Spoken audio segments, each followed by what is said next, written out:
I am here with Misty Williams, and we are going to be talking about sleep, especially sleep for our mental health.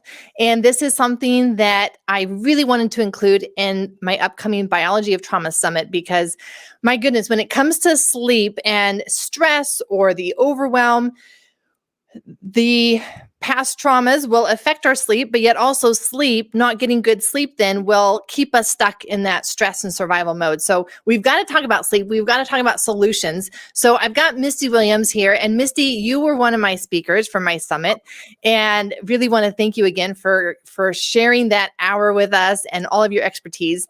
And I know that you've got a personal story. And we're also then going to tell people what specifically we talk about in your interview so that if they're having any sleep issues, they should definitely come and listen to your talk. So just briefly, what motivated you? What motivated you to even get into studying sleep and helping people with sleep issues?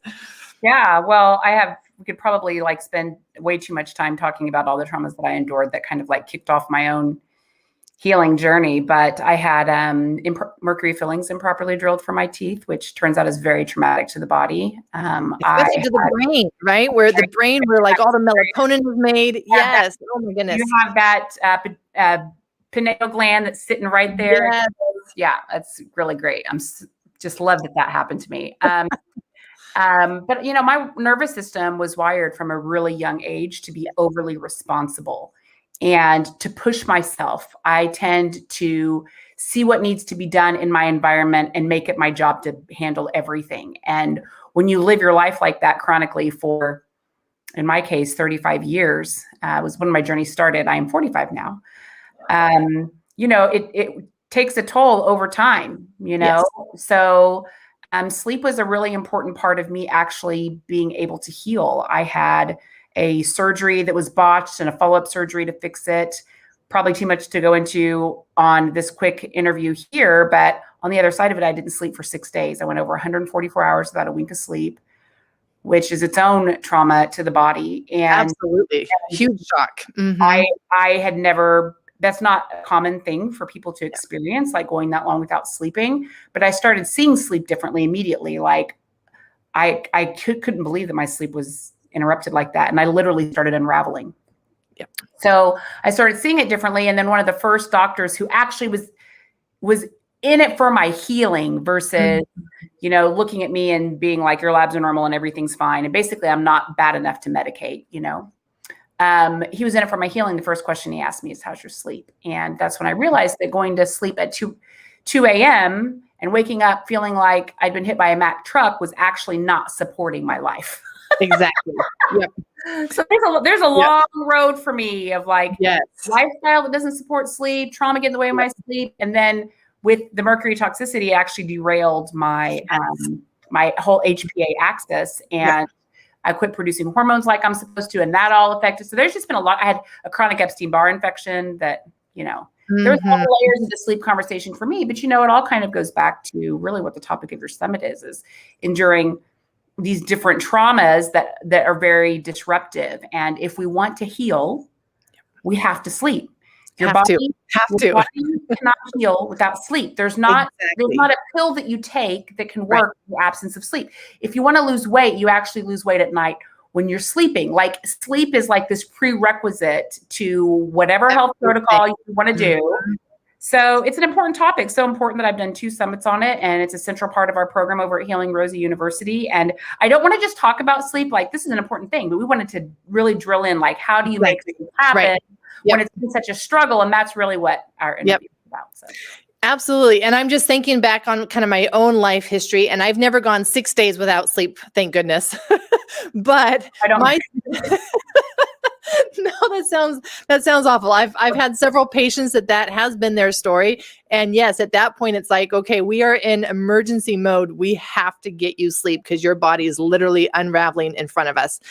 But my story was more kind of what I hear a lot of other people say, where they're professionals, maybe they're active, and they've always compromised on their sleep in order to try to get more done. Yeah. Right. And that was me for how can you screw up your sleep? Let me count the ways. And all the boxes all the way down. Right. And this lack of sleep especially quality sleep, right? It's not just quantity, it's quality. And that's also what we talk about in our interview on the summit.